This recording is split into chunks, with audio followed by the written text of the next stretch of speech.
Chapter 14. The air around them hung heavy with tension as the dust slowly began to settle. Athanasia stood before Lucas, her expression a mix of disbelief and frustration. Her heart raced in her chest, the chaos of the past moment still fresh in her mind. Without thinking, she raised her fist and gave Lucas a sharp hit to the head. It wasn't much, but it was enough to snap him from his contemplation. "Return it back to normal," she demanded, her voice clear and filled with authority. She pointed at the sapphire palace, her eyes blazing with a fire that mirrored the destruction around them. Lucas blinked, caught off guard by her sudden outburst. His mind, still processing the wave of emotions he had just released, tried to latch onto her words. He looked at her, and for a moment, something in his expression flickered, something between annoyance and a strange sense of resignation. Then, with a swift snap of his fingers, the world seemed to breathe again. The crumbled stone, the shattered windows, the floating furniture, all of it simply shifted.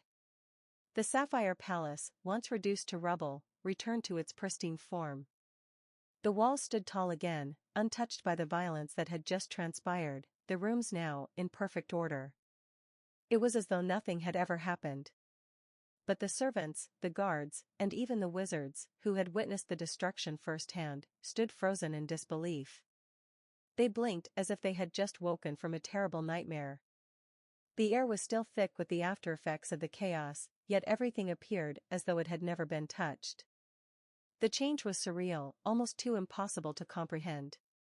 Claude, however, stood silently at the center, his eyes fixed on Lucas, his expression unreadable. The tension in his gaze was undeniable. He watched as Lucas continued to stand there, unaffected by the gravity of what had just transpired. The Emperor's mind raced, he knew Lucas's power was far beyond what he had expected. His presence, his abilities, everything about him hinted at something far older, far darker. What was he supposed to do with this knowledge? How could he control someone so dangerous? Claude didn't know whether to punish Lucas or to try and understand him better, to figure out the true depth of this mysterious dark wizard who had somehow become entwined with his family. Athanasia had stopped him, yes, but at what cost? What would happen next? He couldn't help but wonder how much of Lucas's control over the palace was done out of sheer temper, or if he was holding back.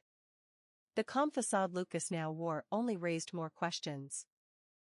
The grand hall of the Imperial Court was filled with murmurs and the weight of judgment as nobles encircled Lucas, their scrutinizing gazes fixed upon him. The young magician, however, remained utterly unbothered, lounging in his chair with an air of utter indifference. His feet rested lazily atop the polished table, one hand supporting his head as if he were merely passing the time. The sight of his blatant disregard for the trial only fueled the tension crackling in the air. The judge, a rather nervous-looking man, glanced helplessly around the room, unsure of how to proceed. Lucas was unlike any defendant they had ever dealt with, completely unfazed by the accusations, as if he considered the entire proceeding beneath him. But no one else seemed brave enough to question him. Breaking the uneasy silence, Athanasia crossed her arms and asked, "You want to tell us why you were so angry all of a sudden?" Her voice was steady, though laced with frustration. Lucas barely spared her a glance, his tone as casual as if he were commenting on the weather. "I heard a malicious rumor defaming the princess," he said, as though the matter was of little consequence to him.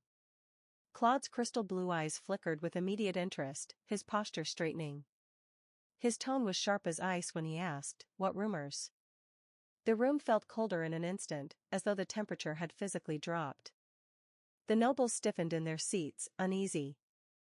They had seen the Emperor's wrath before, and now that it had been directed toward the unseen offenders, many found themselves shifting uncomfortably, praying that they wouldn't be caught in the storm. Lucas, as always, remained unaffected by the rising tension. He leaned back in his chair, his expression unreadable as he recounted, "They said the princess was cruel to stand by and watch as I bullied that hideous-looking thing." His sharp gaze flickered toward Jeanette, eyes brimming with open disdain. The insult hit like a slap across the room, and gasps rippled through the gathered nobles. Some exchanged uneasy glances, while others whispered behind their fans and gloved hands. Athanasia shot to her feet, staring at Lucas in disbelief. "That's it?" she exclaimed, her voice incredulous. She couldn't believe that this was the reason for all the destruction. Before she could say anything further, she felt a shift beside her, the overwhelming presence of her father's anger settling over the room like a storm cloud. Claude was not a man who tolerated slander, especially when it concerned his daughter. Without hesitation, he turned his sharp gaze to Jeanette and commanded, "Come here." Jeanette, trembling, stepped forward hesitantly. The moment she was within reach, Claude struck her across the face with such force that she collapsed to the floor, the sharp sound of the slap echoing throughout the courtroom. The nobles collectively flinched, some looking away while others stared in horror. Claude glared down at Jeanette, his voice dripping with disdain. "Why did you have to drag my daughter down with you?" His tone was as cold and cutting as steel. Jeanette clutched her cheek, unable to respond, her wide blue eyes glistening with unshed tears. "Daddy," Athanasia tried to intervene, but Lucas interrupted, his voice carrying a sinister amusement. "Now that I think about it," Lucas mused, his lips curling into a smirk, "there were several people who could have stopped me, like the servants, Felix, and maybe even Lillian. Too bad all the adults were too frightened to do anything. But why was all the blame placed on the princess?" His sharp, gleaming eyes flickered with amusement as he watched Jeanette still trembling on the floor. A suffocating silence fell over the court. Then, murmurs started spreading through the nobles like wildfire. "Why is he speaking as though this is entertainment? Lucas is playing with fire. Doesn't he realize the emperor is already enraged?" Claude's patience had run out. His fingers twitched at his side before he suddenly grabbed Jeanette by the neck and lifted her effortlessly off the ground. Gasping, Jeanette clawed weakly at his wrist, her legs kicking uselessly. "Daddy!" Athanasia cried out, rushing forward, her hands wrapping around her father's arm in an attempt to stop him. "I was partially to blame for the situation. I was too afraid to stop Lucas." Her voice trembled, desperate to calm him down. At the back of the courtroom, Countess Rosalia and Duke Alpheus paled at the sight before them, frozen in place. Their breaths came in short, panicked gasps as they watched the emperor holding their niece by the throat. Lucas let out a chuckle, breaking the suffocating silence. "What's wrong?" he taunted, his gaze sweeping over the court. "Aren't you going to stop him? Or are you too afraid? It's not easy being a good Samaritan, is it? You're all hypocrites. Criticizing someone for not helping, yet you yourselves are frozen in fear." His smile was wicked, reveling in the tension. Another noble whispered to his companion, "He's completely uncontrollable. First the Sapphire Palace, now this? Who's to say he won't turn on us next?" At Athanasia's continued plea, Claude finally relented, dropping Jeanette. She fell to the floor in a heap, coughing and gasping for air.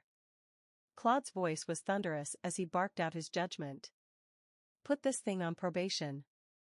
Lock it under house arrest in the Sapphire Palace." Jeanette whimpered, her hands shaking as the guards moved in to take her away. Ezekiel clenched his fists at his sides, swallowing hard. He wanted to speak. He wanted to tell the truth, that it wasn't Jeanette who spread the rumors, but her aunt, Countess Rosalia. But before he could take even a step forward, a firm hand landed on his shoulder. He turned to see his father's cold, silent warning in his gaze. Duke Alpheus shook his head ever so slightly. "Stay silent." Ezekiel's stomach churned. His conscience screamed at him, but his father's grip was like an iron shackle. The noble's murmurs grew into something heavier, a mix of fear, uncertainty, and unease. The emperor's wrath was expected, but Lucas? That boy, he is dangerous. This trial was never about Jeanette, it was about Lucas showing us all just how untouchable he is. As the nobles whispered amongst themselves, Lucas leaned back in his chair, a lazy smirk tugging at his lips. His crimson eyes glowed with amusement as he watched the chaos he had orchestrated unfold before him. He had made his point. And the court had finally begun to fear him.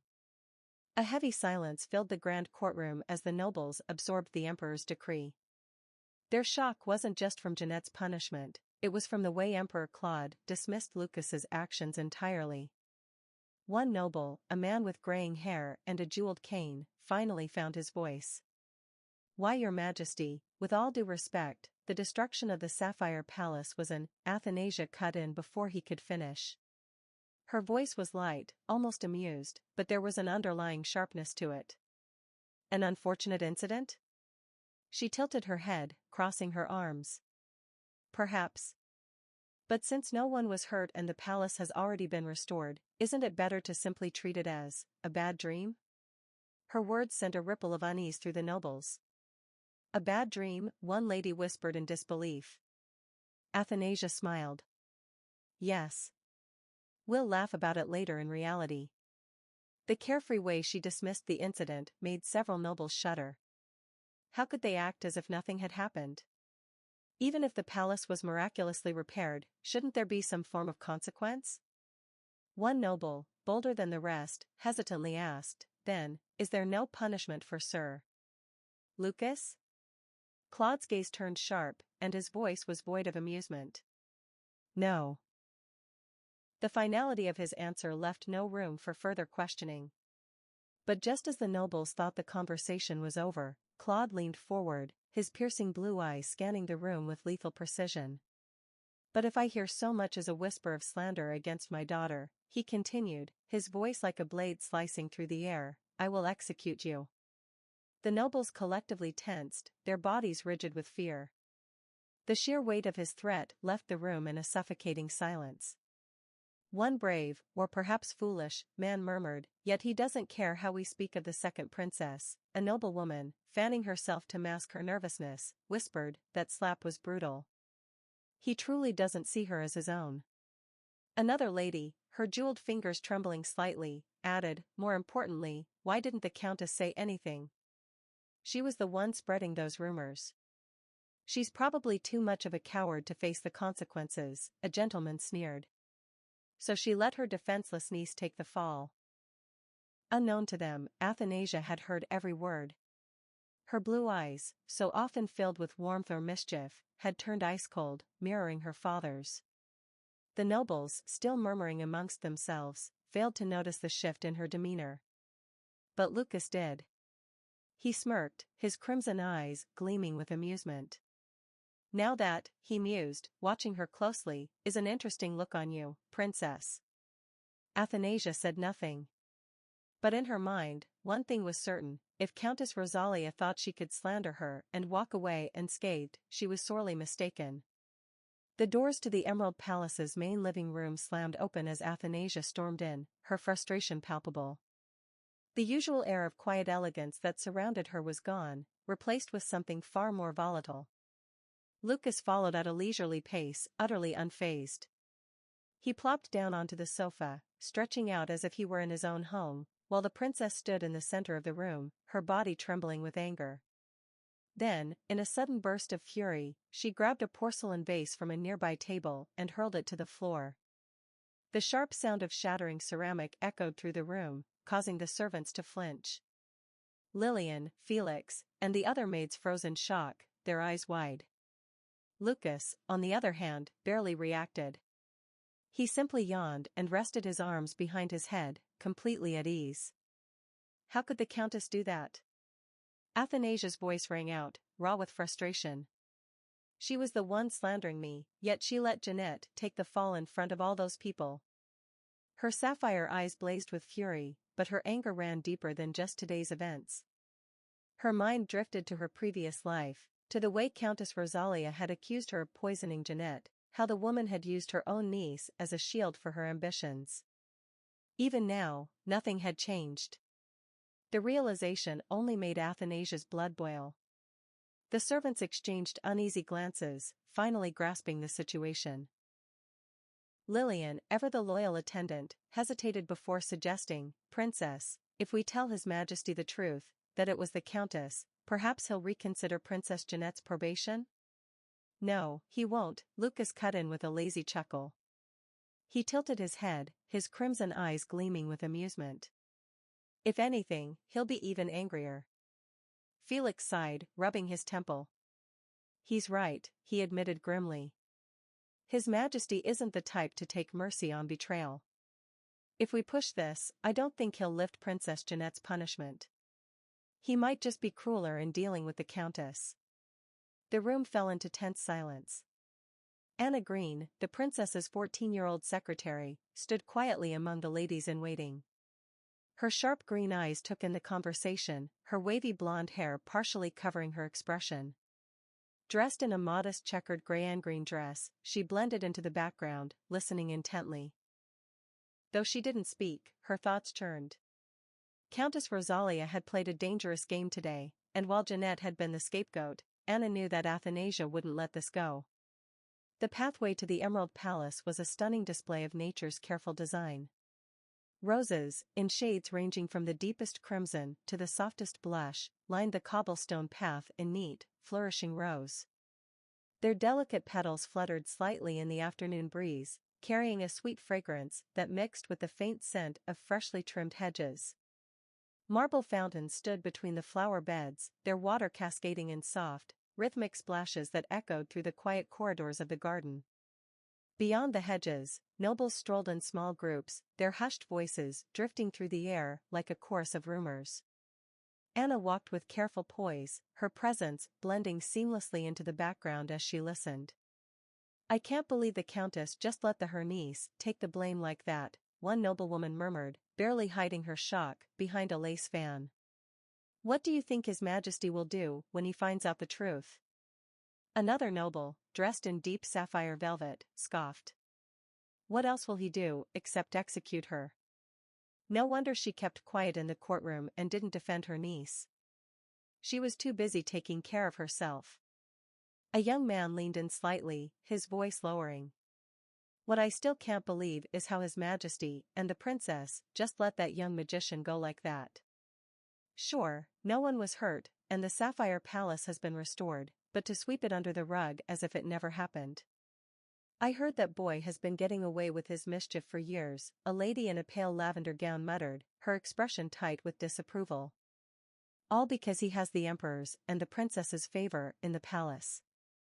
Anna exhaled softly, tuning out the rest of the murmurs as she continued walking. Just as she rounded a bend in the pathway, she collided lightly into someone. She blinked, stepping back quickly, and looked up into familiar golden eyes. "My lord," she greeted politely. Ezekiel de Alpheus, now 16, stood before her with an expression of urgency. His white hair caught the dappled sunlight filtering through the trees, making him seem even more striking. Despite his usual calm demeanor, there was a flicker of unease beneath his poised features. "Lady Green," he addressed her quickly. "I need an audience with the princess. I have to tell her something." Anna studied him for a moment, already suspecting what he wanted to say. She hesitated before replying, her voice level. Her Highness is in a bad mood right now after she learned that the Countess let Princess Jeanette take the blame for slandering her." She didn't meet his gaze, her expression carefully composed. Ezekiel's eyes lit up with hope. "Is the princess going to speak to His Majesty about lifting Jeanette's probation?" he asked, his voice tinged with anticipation. Anna finally met his gaze, her green eyes sharp with an unspoken warning. "Are you sure you want that?" she asked. "His Majesty isn't exactly known for forgiving people. Even if he excused Sir Lucas for destroying the Sapphire Palace, I highly doubt he'll excuse the Countess for slandering the princess. Do you really think he will just place her under probation?" Ezekiel's lips parted as if to argue, but then he faltered. The weight of her words settled over him, his initial determination wavering. He knew she was right. Jeanette had been spared only because of Princess Athanasia's direct intervention. Countess Rosalia, on the other hand, had knowingly betrayed Jeanette. Ezekiel clenched his jaw, dropping his pursuit. His initial hope faded into reluctant acceptance. Like, comment and subscribe to be notified for updates in the series.